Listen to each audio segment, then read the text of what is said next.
Hello, everyone. Today I'm speaking to Lois Holzman PhD. So welcome, Lois. Thank you. Thank you, John. Great to be here.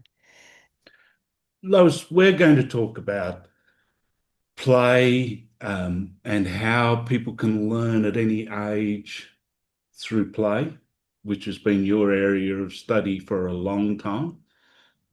Um, but I thought, firstly, if it's okay by you, could you just tell us how you got involved in all of this and some of the influences along the way and what happened to get you on this path? Sure, sure. Um, so many people come to whatever they've come to in from so many different directions, and it's always, I think, fascinating, especially like the little you and I talked. You have where you came from is so foreign to me, and Mm. vice versa, I think. But I will certainly fill our listeners in. So I was the first person in my family to go to college, and it was something they didn't understand, but they kind of supported. I wouldn't, they didn't step in my way, put it that way, for anything I did. And I had always been really in a quandary about language and about how people speak and what it has to do with their thinking and their storytelling. And my house was very silent. We didn't talk a lot, or I didn't have a mother who said what happened in school today or anything like that. Um, Mm. but I had a love of reading and a love of people and words and conversation. So I was determined to go and get a PhD in something. I, as I said, it was not a college going family, an educated family at all. Um, and so I first studied psychology and failed every course I took. I did. Was that I the said, rats and stats version of psychology? yes, Mm, rats and stats. And I mm. said, I don't think I knew what psychology was, but let me tell you, it's not for me.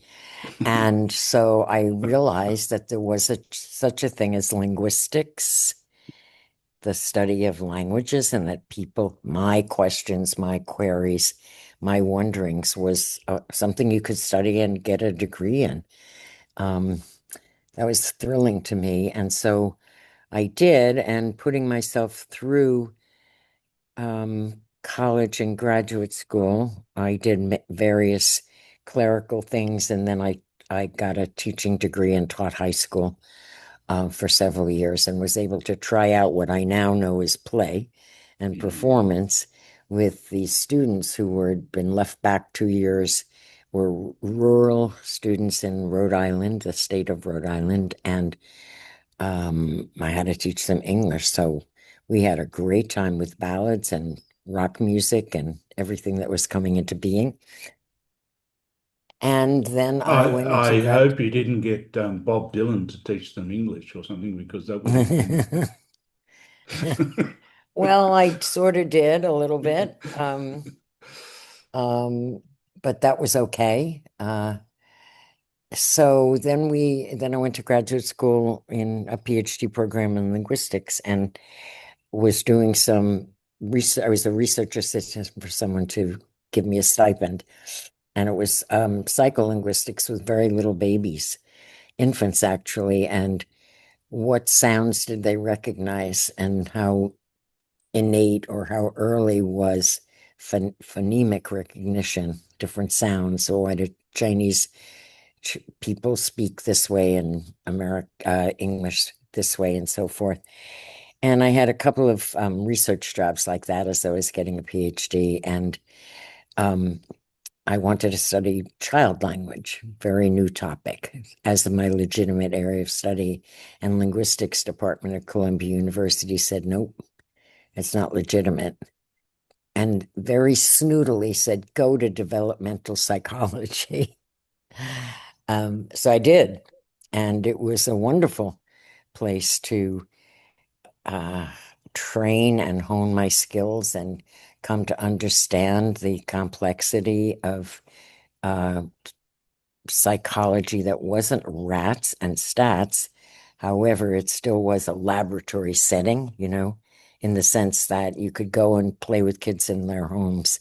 But if you come back and look at it as if they were in a laboratory, you're still not, you're not doing something, you're not true to the integrity of the actual activity that people are doing, kids playing with you and playing with their toys. Anyway, long story short, so I was skeptical of traditional science as applied to social science and as applied to human beings and how they think and how they feel and how they develop personality and so on. And I happened to meet people on the street who were Also thought the same way heretical, I did, radical, heretics. heretics, radicals, and they had left the campus.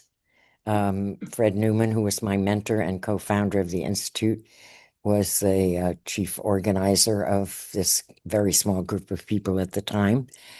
And he had approached his skepticism with psychology from personal experience and from philosophy of science.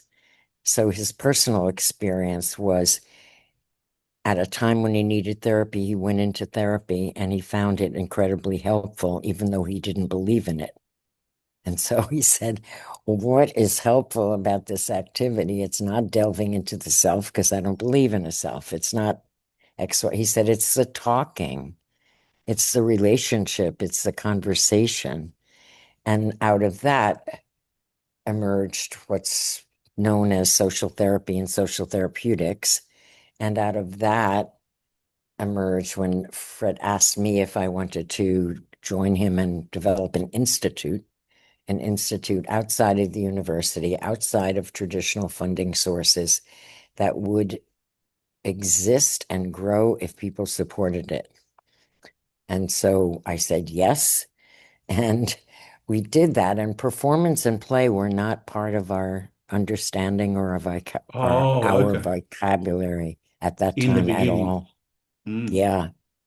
It was more like a radical therapy that you might be aware of. What was known in the States, at least, as radical therapy. right. And then black psychology, black therapy, gay therapy, women's therapy, anything that was non-medicalized model and non-individuated, but that said the source of whatever emotional pain or pathology, whatever you want to call it, is the way we live in our society. But then quickly it became, because in part of Fred's focus and his experience with um, knowledge of philosophy, and especially the philosopher Ludwig Wittgenstein, we our critique was not just anti-capitalist or whatever, but which is important, but it was the way our authorities have taught us, shaped us to see and experience the world. And that includes the idea of a self, that includes the idea of an individuated self that happens sometimes, unfortunately, to bump up to other individual isolated selves, that locates alienation as a feeling state or a psychological state rather than actually in the process of production, where the items are commodified, like our feelings are commodified, our love is commodified, everything now is commodified, and so on. So that was part of the social therapy at the time and still is, in different ways. And from me came the understanding of development, um, and how mainstream psychology has understood development as stage theory. You get better and better, or different and different, and you reach a pinnacle. I think one thing that could, because that's what I was going to ask you with developmental psychology. I thought it was, I remember reading Eric Erikson a long time ago, right? And it's kind of like you're a child and then you become an adolescent and then you become an adult and then you put aside all childish things and play and all of that. Right. And, you go on through those cycles, but it's kind of like, it's a bit weird because play then gets cut out at kind of 18 or something like that, or maybe even you know, we, uh, it's finished because you've become mature and an adult and you work and it's Oh a yeah, serious business. it's, it's exactly. It is always, if you examine Western cultures, probably all cultures, but Western cultures, play and work are put as opposites. And play, and what gets attached to learning? Work, not Mhm. play. So it is, you just put those things aside as in this dominant view of hierarchical development. And not only that, but you put it aside everywhere. So schools should be places of play, and they're not, because of this cut off, exactly what you're saying, and the way educators and psychologists just picked that up right away and ran with it to such extremes that our children are just being destroyed. Um, Well, here and they seem, because and Lois, just for one second, they Go ahead. seem to, every now and again, there's a crackdown on the three R's, let's go back to this.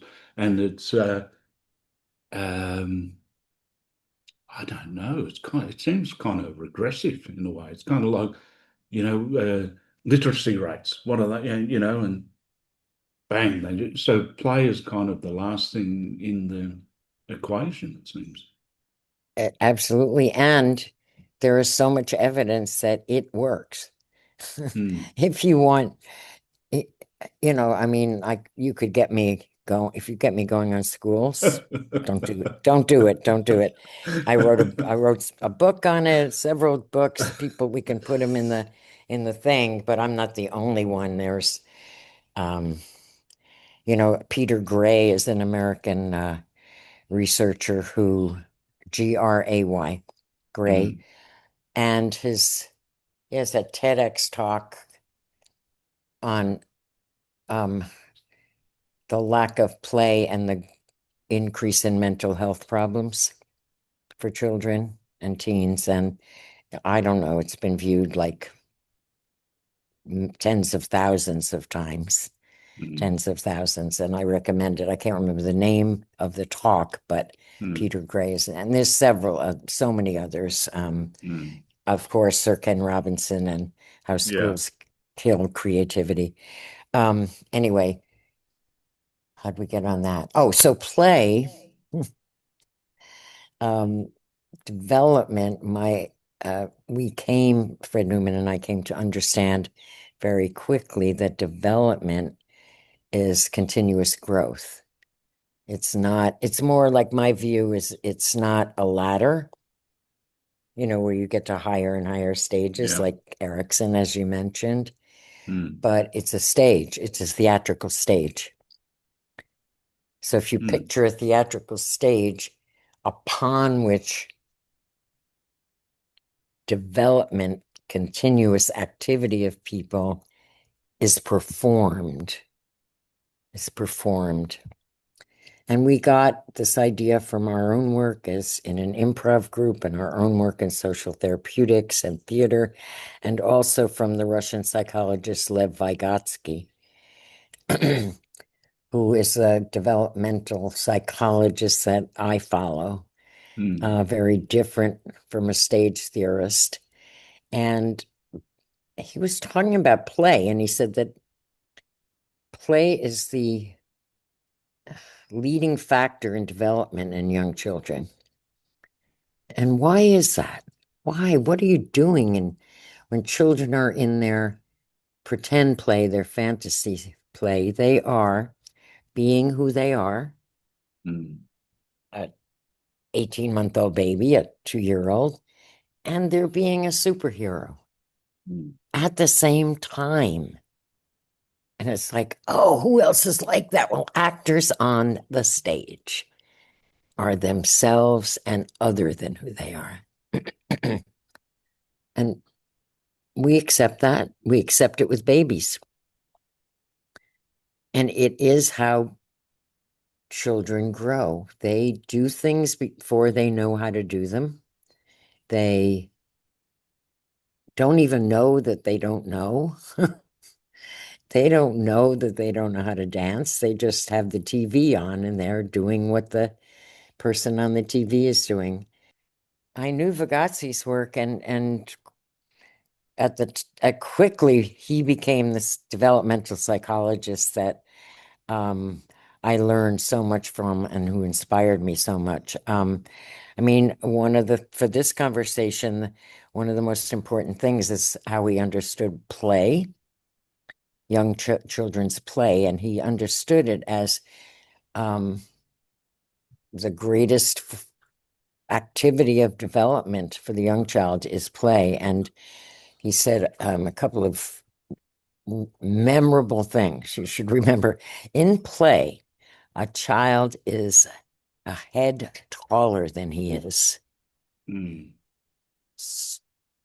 stretching, doing what he or she doesn't know how to do. That in play, and if you can picture children playing with their toys, um, they're sorry, the dog. I don't know if you can hear it, but the okay. neighbors are out. So in play, a child is playing and he's playing a superhero and he's Mm, having a fight with the superhero. mm, So what is there to notice about that? The child is both him or herself, mm, 20 months old, 3 years old, and the character that they're performing. Amazing. That is growth. That's how it happens because they are expanding. Now, most psychologists of the traditional sort will say that's important because the child is learning the social roles. Mommy does this and daddy does that, and they're trying it out, da da da da da. And they miss the activity of it. They miss the dialectical activity of being who you are and not who you are at the same time, mm. of being a head taller in play.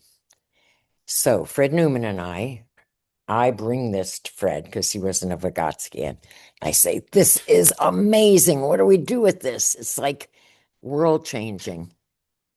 And we realize, This was your kind of aha moment about your oh, vocational yeah, work or something. Yeah.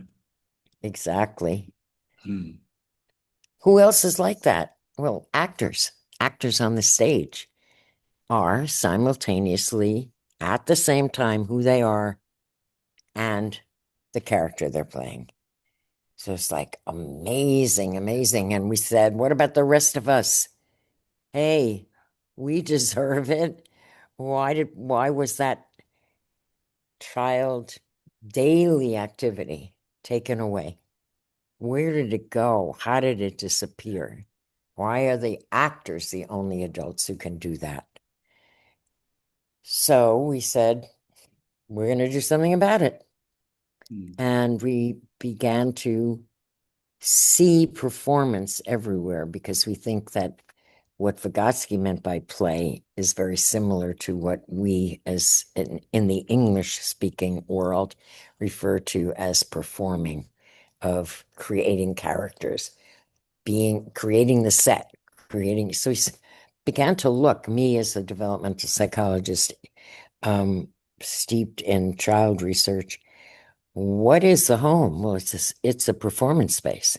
What are the parents doing in accepting goo goo gaga ga as Oh, you want your bottle. What is that? That's creating a stage for playing with language. That's creating a stage for performing as a language speaker before you can. And it's remarkable. We pretend they understand us and we pretend that we understand them. And that's Mm. how they become speakers. So we created all kinds of programs. We looked at our therapeutic work as the performance of therapy, the performance of new ways of talking that focus on building the ensemble, on building the group, on the group of people in therapy, getting help by virtue of their activity of creating the group as a space where they can be helpful. I'll stop there because I think I've said it. Well, yeah, no, that's good. Well, I know what you think. I'm just going back a little bit, and I've got a couple of questions. I know what you think about schools, so we won't go there because we haven't done a 4-hour podcast before. But what do you think about psychology, normal psychology? Is it the same as schools? Well, I am well aware that psychology, and even in some cases psychiatry, has helped some people.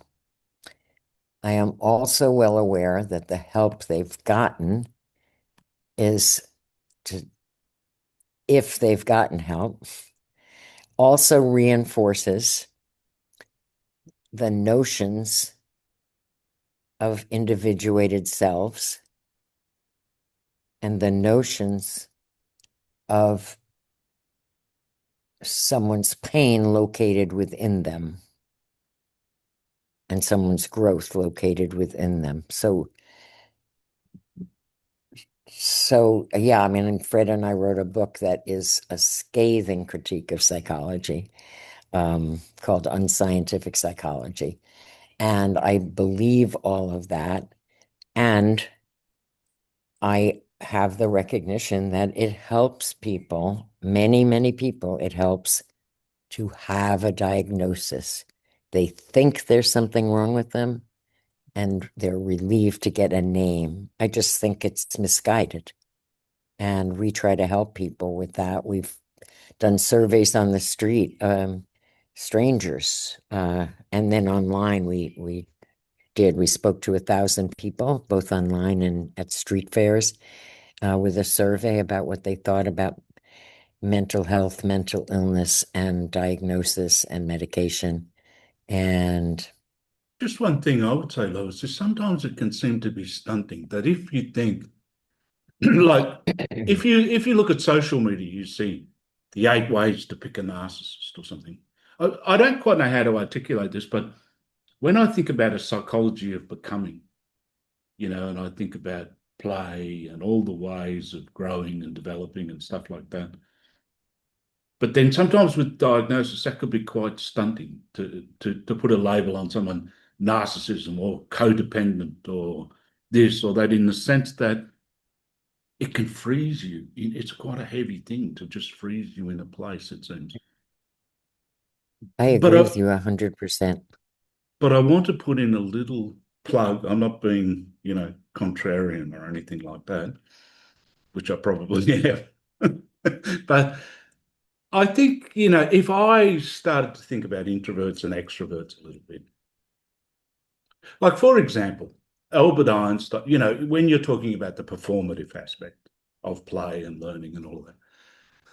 But I remember reading about Albert Einstein that he came up with his theory through a dream.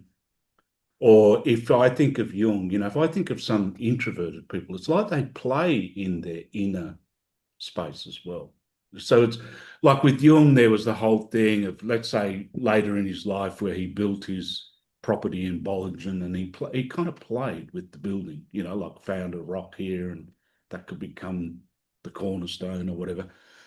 But there's also that part of playing inside, internally. You know what I'm trying to say? It's kind of like uh, there are introverted people. Well, Do you I disagree? think I know. I I don't know that I disagree. I don't see, what do you do with I'm not going to disagree. I'm just going to present a different view or a different lens. Yeah. So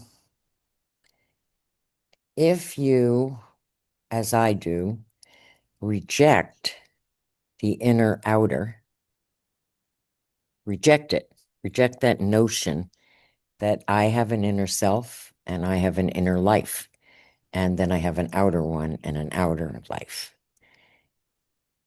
What do I do with the musings and the dreams and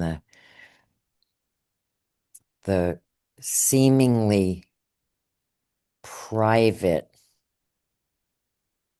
imaginings of Jung and Einstein? Like, how do I address them? Okay. Mm. What are they? How could they not be inner? Well,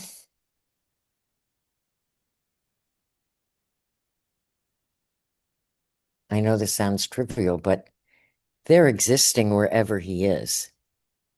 They're in an environment, whatever environment, a bedroom, a room, an office, a walk on the beach.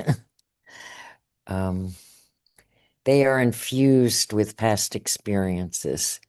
They are inseparable from human history. They are an amazing remix of what's come before. So in that sense, being an introvert or being an extrovert seems irrelevant in to the awesome accomplishments. Like, who cares if you're private and you do things by yourself and you come up with this, it's it's a it's no less social. It's no less historical. So yeah. I mean, what do I do with the fact that I have most of my ideas for titles, things like that, titles of chapters or books or whatever, as I'm walking on the beach by myself Mm. with my dogs or sometimes with someone else. But do you know what I mean? Mm. That's a similar thing, but I I think never that, think of it as private. yeah, yeah. And there's definitely two-way, between the inner and the outer and all that kind of stuff. But sometimes I find exactly the same thing, that you're walking and it's kind of like you're relaxed and the walls are down or something, and it's kind of like then the from the reservoir things can emerge or something. It's kind of like you're open. Yeah, Um, mm, I think that's so key, John, what you just said about being open, because mm, these brilliant discoveries have to come from being open, you know? mm, Because if in fact no one thought of that particular thing before, you mm, were open to the entirety of the world to make it to think that. mm. It's astonishing, really. And so, Lois, what, when you started, if we could go back to your story for a second. So you, you and Fred, you started along those lines, and then what are some of the different programs you started to run? Sure. Well, many people were doing social therapy around the US, Mm, in different cities, um, and I was always presenting at academic conferences, and trying to bring a more participatory approach to research into these conversations and sharing the work we were doing. And at one point, Fred and I were asked to write a book for Routledge, the publishing company, on how he understood Vygotsky's work. So he wrote that book, and it's sort of because Routledge is the prestigious academic press it is and goes around the world. People started to notice our work and would invite us to come and speak or do a workshop. And Fred did not fly, so I was the one who did all of that. And people would say, "This is amazing! You did this workshop you know, in Australia on creating ensembles." And yeah, we were, my colleague and I were in Australia for like a week and a half and did some workshops for people in the workplace and for others who were Vygotskians, and it was really fun. It was great. But many other countries, and they said, "We want to study with you, but we're not moving to New York." So I said, "Okay, well, let's come up with a program. Let's come up with a way you can."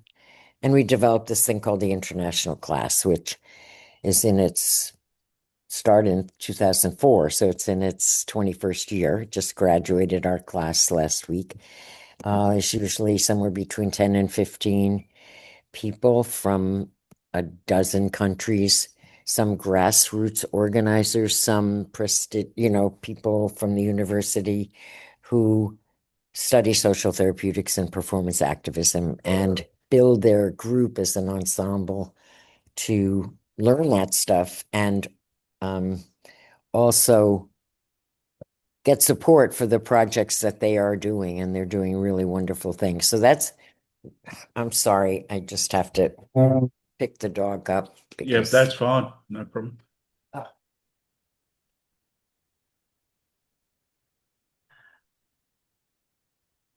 he's very little and he thinks that he can't jump on the chair, but he can, but he won't. So he whines or barks like that to get picked up and put on the chair. He needs to Anyway, here listen I to am. your ideas about play and being He does. head and Listen, shoulders above them. exactly. He wrote me a letter that is in my new forthcoming book, A Developmentalist Guide to Everyday Life Dilemmas. Um, his letter and my response to him is in the They're book. in. So Lois, Um, what's improv? What's improv in the sense that I'm vaguely aware of a stream of people that are into this whole idea about improvisation, and Miles Davis said you have to play a long time to sound like you really are, to sound like yourself or something like that. But it's kind of like, how does that fit into the whole thing, improv? yeah. Well, it's a great question. So many different directions to come at it. It turns out that rehearsing, creating new performances for an individual, for a group, for a nation, for the world, improvisation as professional improvisers, like the people you see on TV, whose line is it anyway, in these other shows or comedy clubs, the way they do that is an incredible rehearsal for everybody.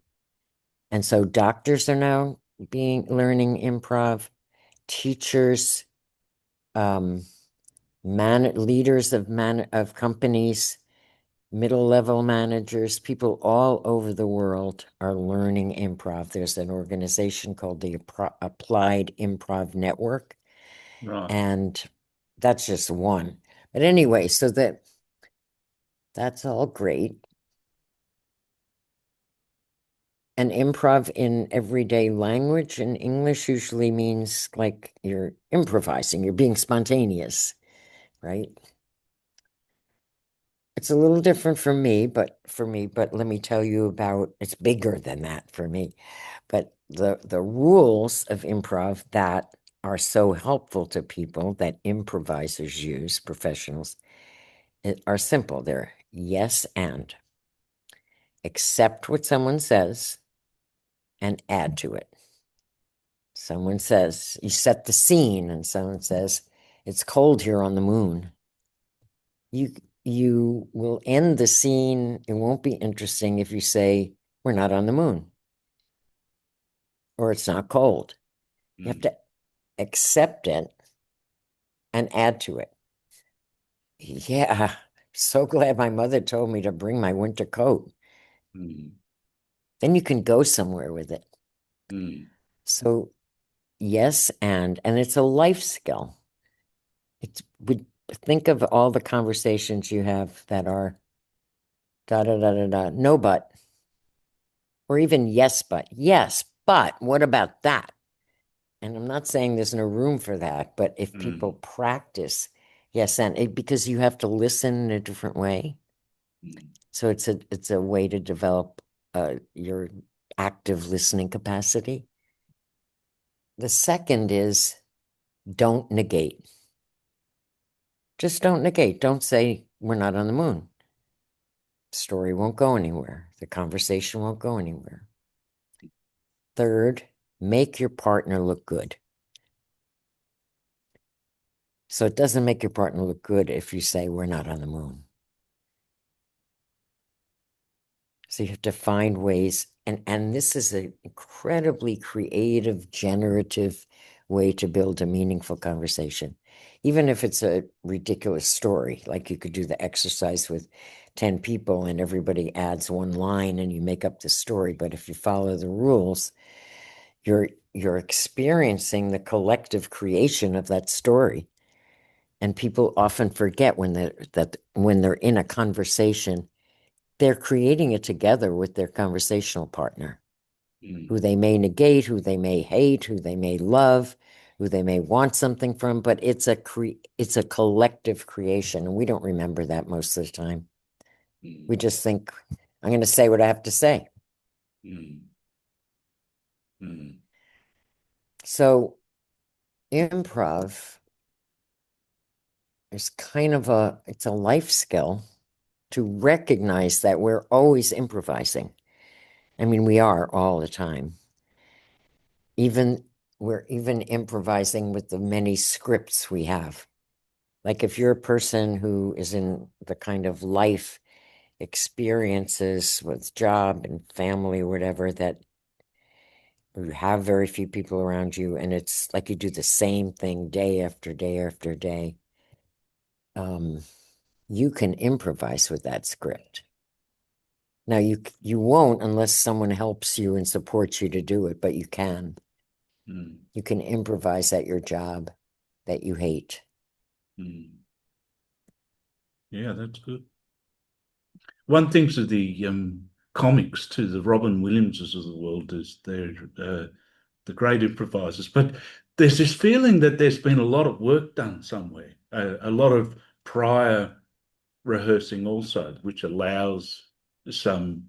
I remember reading about Billy Connolly that he did a whole thing in Scotland or Ireland, I think it was Ireland, where he just went onto the stage without any script or without any thoughts of what he should say, or which is Mm, quite that's incredible. yeah, yeah. Um, yeah, and I mean, I think the hardest thing for me, um, and it's not hard for everybody at all, is improvising with a script. Right.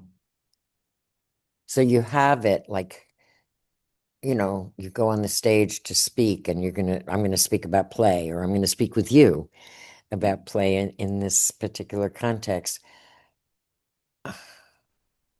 I don't have a script, but in my earlier days, I might have. I might have. And if I have a script, I'm not that good with improvising right. often. I'm very good at improvising if I don't have the script. But what I do have is my life. I have life experiences. I often tell my members of members of my staff that they get nervous when they have to do a workshop or give a talk. I say, It's your life. All you have to do is bring your life to the stage. This dog is really driving us crazy. I'm so sorry. Do you hear it? Is it loud? No, I can't hear it at all. It's fine. Oh, okay, But if you great. want to if you need to stop for a No, second, that's fine. if you can't hear it, it's good. Um, yeah. So what you're saying is people drawing on their own experience. That's good. So that takes a lot of the pressure off, doesn't it? But I'm Well, yes, I mean wondering. you can't the reason you don't have to, unless you stifle that, it's there. Mm, So it's sort of what you were saying earlier about the diagnosis. I think that it's stifling, it's mm, narrowing. So you have your entire life to draw on. And if you think, oh no, I have to see what AI says or what the encyclopedia says about this, that's nuts. I mean, add mm. to it, add to what you know, but then it's part of your experience. You've just added to your experience, and that's great. Yeah, absolutely. Uh, and one thing I'd like to ask you, Lois, is um, in the present environment, which is, we'd have to say it's pretty polarized, pretty heavy in some ways. I mean, it's the opposite of playful in one way. But it seems to me, why I love what you're doing so much is because, I don't know, probably there might be hard-headed people in the world that think that play is a soft thing or something like that. But it seems to me that play is absolutely essential. And the attitude and the spirit of play and all of that. So when you look around, and when you think in terms of your own work, what do you see and what do you think we need to think Yeah, about at hold on, these times? hold that thought.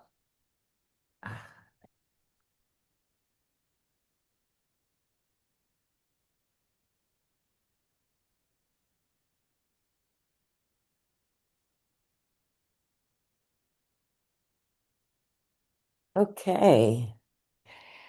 Uh,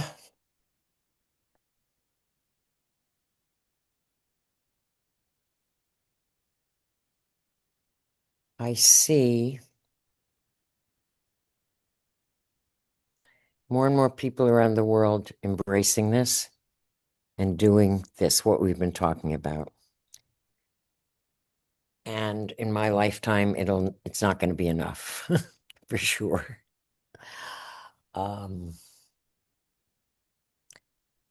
and I don't know that we could ever reach whoever the play people around the world, the creatives, not for the status quo, if we could ever reach some of those who have the authority over us, and show them a different way. I have no idea. But I do know that hope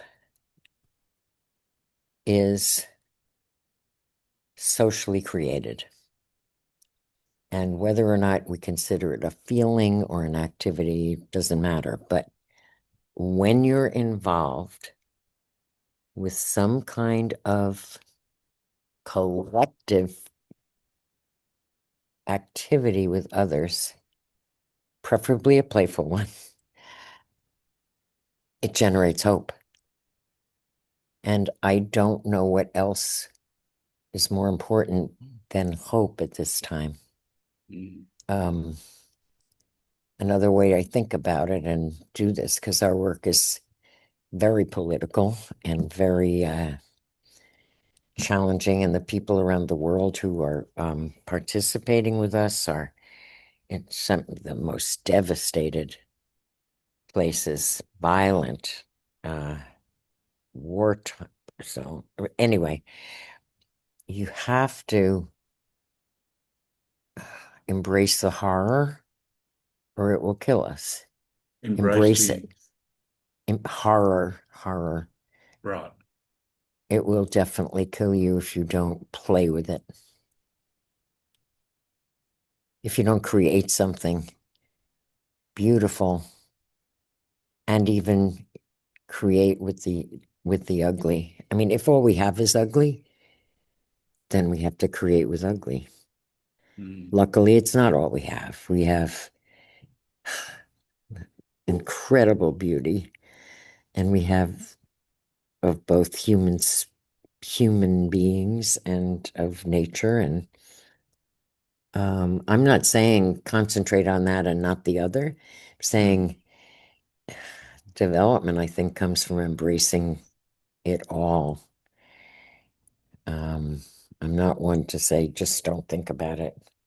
Even though I don't watch the news anymore, mm. doesn't mean I don't get my news or think about it or whatever, but it's a waste. It's just a waste. Not I only think what is shown, but how it's shown, mm, like mm. the uh, bias. Anyway,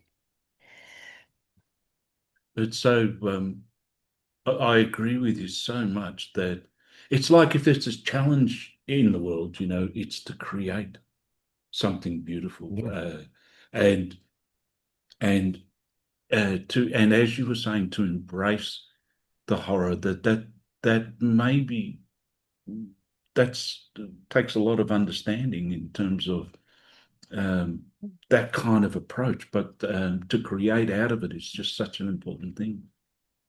it's so important. And, I get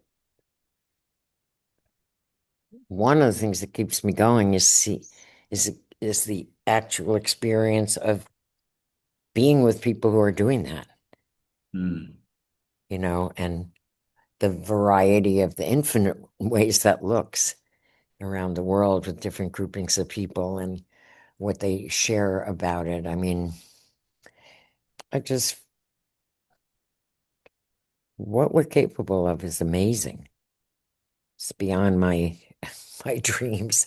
And in so many cases, it doesn't require much.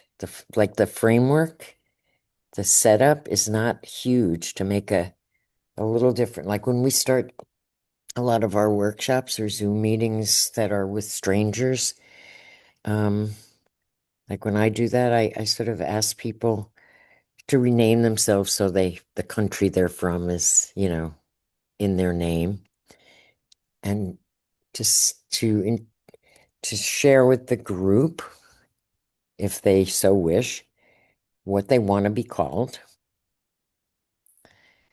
and something that made them laugh or smile during the week. And you can't imagine how that simple. mm, Everybody does it. Even people who say, I can't think of anything right now, come back to me or something. But the mm, variety of things that made people laugh or smile and the activity of doing that together is joyful. mm, And, I usually say to people, well, I think, what do you think? Should you do that every day? We are so overwhelmed by the horrible things, so many of mm, us, mm. that it would be good to take 3 minutes with Yeah, whoever you're absolutely. with. Yeah. We're being done over by the news feed, and it's kind of like there are things to experience the joys that are there, and it's simple, but it's also such an incredibly powerful thing to do. I agree so Yeah. much. And how have you changed from, I get this picture. I don't know whether this is correct. This is maybe, I know the time's getting on, but it's kind of like maybe you were a radical young activist in New York or whatever, and then how have you changed and developed over the years? Oh, yeah. I mean, I Mm, discovered how much of an internationalist I am. right. Um, and how rare that is in the sense that people so first identify with their category, their gender, their country, and I realized I've discovered it didn't sit well with me, and I rec I identify as a human. And I'm very much not think about, I feel international, like an internationalist.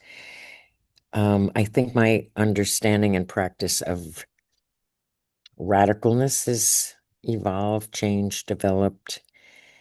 And, there's a couple of things that I can remember, like, and it's the times too. It's not, I mean, obviously I changed with the changes in the world, how the world is transforming and how it you must become with the world and constantly come up with new ways to intervene if you don't like what's happening, new ways, new ways to reach people who are just out there waiting.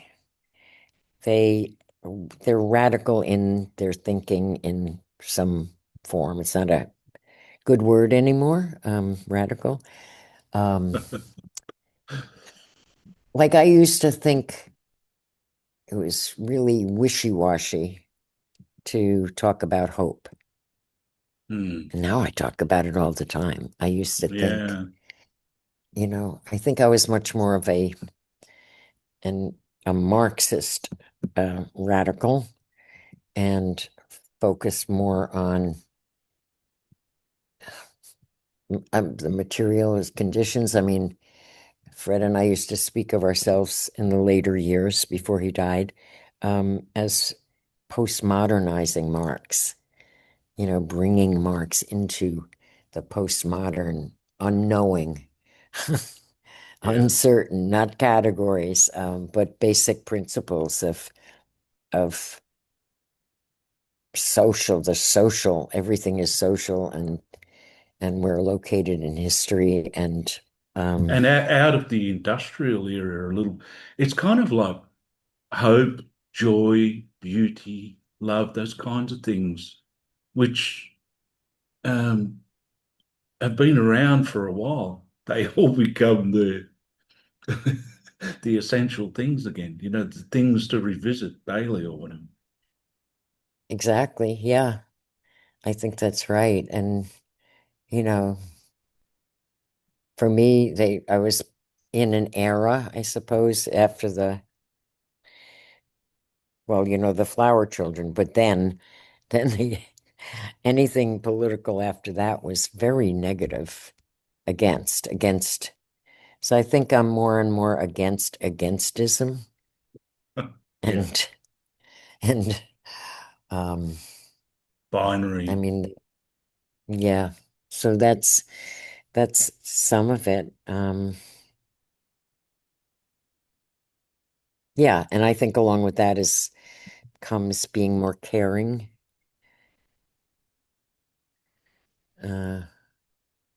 I'm not saying I wasn't a Karen, but like I just feel that daily in a way that I didn't, you know, 30 years ago.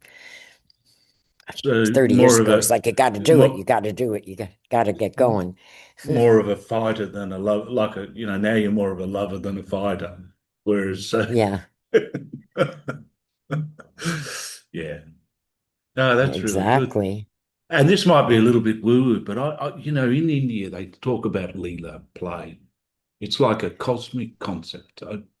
It's it's always, I don't know, something that has spoken to me in the sense of the cosmic dance or the cosmic play that we're in, the act of creation mm, and destruction and all of that is that I think there's something from that as well, that there's a kind of mm, this big overview or something that we're in this drama or actors, as you say, in a stage, and it helps. I find it helps me anyway. hmm is that understanding for you? Um, it's all predetermined, or that understanding is we can create in the No, play? that I we don't know. can create, but there's a little bit of both, that there's this Uh-huh. huge cosmic play happening, where in one sense it's so much bigger, the mystery is so much bigger than ourselves and what we can comprehend. I suppose I have that side of it. Right.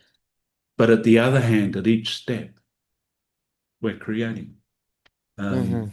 or we've got the ability to create, or Yeah. Well, I find that very humbling in a good way. mm, Very humbling. Like, there's this, obviously, it's bigger than me. The history, the world, the planet, et cetera, the galaxy, the universe. But it's not like, well, then I don't matter at all. It's just no. sort of put you in your place, but not in a negative sense of your place. It makes you the size you are. Mm, I think people, that's another thing I talk about that in my book, the Developmentalist Guide to Better Mental Health. People need to they'd feel so much better if they made things the size they are, mm, but they overblow it, you know. This huge thing.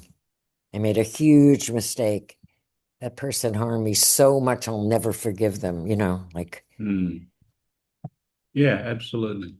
And it's something like, say, maybe I could draw an analogy when you go out into nature and you see something so incredible, and then you feel you've become right-sized again because it was just so wonderful what you saw and so incredible that it right-sizes you in the scheme of things or something. yeah, yeah, Mm. And Lois, just finally, can you tell us about your latest book about the developmentalist? sure. Well, I started out writing academic books and academic papers and chapters and so on, and yet the work and a lot of the work I was doing was with people who had never gone to college, you know, or more a mixture. The ideal thing is a mixture of people from different backgrounds. Um, and I so enjoyed the conversations. And then, so one day on the beach, thought of, well, the book that I think you mentioned, so you probably read some of it, The Overweight Brain, how our Mm, obsession with knowing keeps us from being smart enough to make a better world.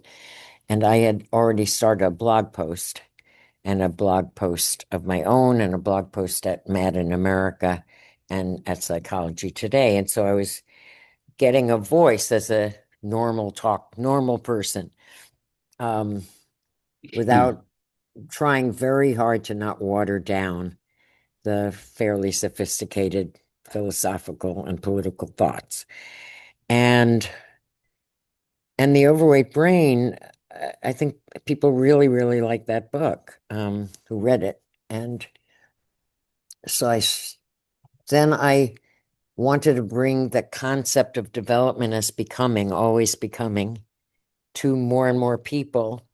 So I started this column, with a friend's help on my website called The Developmentalist and invited people to write me letters and I would respond.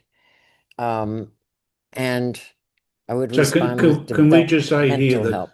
Yeah. can we just say that if anyone's got relationship issues or something like that, they can send you a letter. Yes, And we is that can. what happened? Yes, please do. Please do. So I love that activity of responding, and they would all be up online. And at a certain point last year, I said, I think because of how people responded who were using them in other places, in a classroom, in a training with their clients, said, I think they should be gathered in a book. So um, I brought the idea to the mental health section of Routledge, and they really liked it. And so I chose 50 letters that I received and the responses, and that's kind of the centerpiece of the book. but prior to that, I tell them what a developmentalist is and what a developmentalist sees. And then the book after the letters, they're on relationships, they're on family life, they're on Everything. technology, they're on death, they're on dying, they're on illness, they're on everything that is upsetting to people. It's life. And at the end of it, I then there are somewhere maybe 10 little essays from practitioners, therapists, social workers, clients who use how the book appears to them and what they find useful. And then it ends with a big summary of all the history. If you want to know about, more about radical therapy in the 1960s, here's a book you could read, or here's a YouTube video you could watch, kind of thing, to just sort of help the readers, whether they're professionals who are reading it to help their practices or just the average person, but they could explore all these areas that are somehow mentioned or hinted at. So you're Yeah, kind of so I'm excited about it. bringing it to the street. It's Yeah, kind of street it's smart. yes, Yeah. Well, that's great. yeah. Thank you very much, Lois, and thank you for sharing. And I'm going to put a link up to the book and to the East West Institute and all of that. So thank you That would again. be great. It's been wonderful talking to you. It's great. See you.